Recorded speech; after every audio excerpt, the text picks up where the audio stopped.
और चलिए बात करेंगे अब अगली खबर की, जहां उत्तराखंड की विश्व प्रसिद्ध चारधाम यात्रा इस बार नए रिकॉर्ड की ओर बढ़ रही है। जहां बद्रीनाथ, केदारनाथ, गंगोत्री और यमुनोत्री धामों में अब तक 2,38,590 से ज्यादा श्रद्धालु दर्शन कर चुके हैं।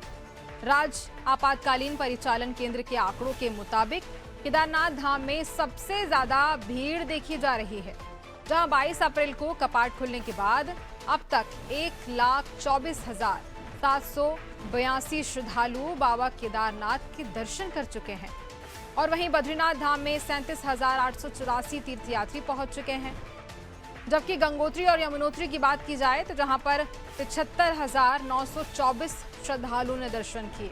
लगातार बढ़ती श्रद्धालुओं की संख्या से साफ है कि इस बार यात्रा को लेकर भक्तों में खासा उत्साह देखने को मिल रहा है।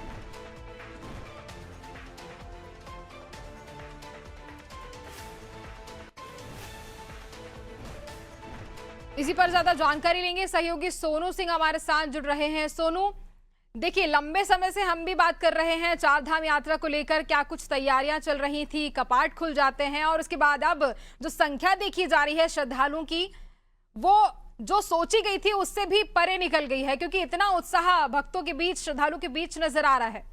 सोनू, देखिए गुंजन, जिस तरह से सरकार ने इंतजाम किए हैं और जिस तरह से आस्था का उत्साह जो है वो तीर्थयात्रियों में नजर आ रहा है, इससे अंदाजा लगाया जा सकता है कि आने वाले समय में उत्तराखंड की जो विश्व प्रसिद्ध चारधाम यात्रा है, यमुनोत्री धाम, गंगोत्री धाम, केदारनाथ धाम और बद्रीनाथ धाम की जो यात्रा है, ये यात्रा करने वाले तीर्थयात्रियों की संख्या जो है वो एक नया रिकॉर्ड बनाने जा रही है। क्योंकि अभी शुरुआती चरण है और ऐसे में जो खास तौर से केदारनाथ धाम में तीर्थ यात्रा करने वाले श्रद्धालु की जो संख्या है वो अपने आप में ही काफी है और वो बयां भी कर रही है कि आने वाले समय में सभी रिकॉर्ड टूटने वाले हैं। लिहाजा ऐसे में सरकार ने जो इंतजाम किए हुए हैं, जो व्यवस्थाएं की हुई हैं, वो बेहतर है और एक बेहतर प्रबंधन तंत्र के तहत जो है यात्रा का संचालन किया जा रहा है। और जो यात्री यात्रा करने के लिए यहाँ पहुंच रहे हैं वो एक सुखद यात्रा का अनुभव लेकर के वापस लौट रहे हैं। तो ऐसे में ये कहा जा सकता है कि यात्रा जैसे जैसे और आगे बढ़ेगी वैसे वैसे तीर्थ यात्रियों की संख्या में इजाफा होगा और जो इंतजाम किए गए हैं सुरक्षा संबंधी हो, चाहे वो ट्रांसपोर्टेशन से संबंधित हो, चाहे वो मंदिर परिसर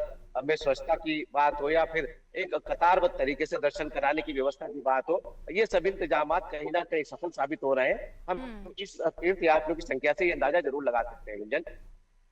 बिल्कुल, और आगे भी और ये संख्या बढ़ सकती है, क्योंकि अभी तो शुरुआती है, सिर्फ चारधाम यात्रा कपाट अभी खुले हैं और अभी शुरुआत है। आगे और भी संख्या बढ़ने के अनुमान लगाए जा रहे हैं। इसको लेकर सरकार की ओर से भी पूरी तरह से व्यवस्थाएं कर दी गई हैं। सोनू, तमाम जानकारी के लिए बहुत धन्यवाद आपका।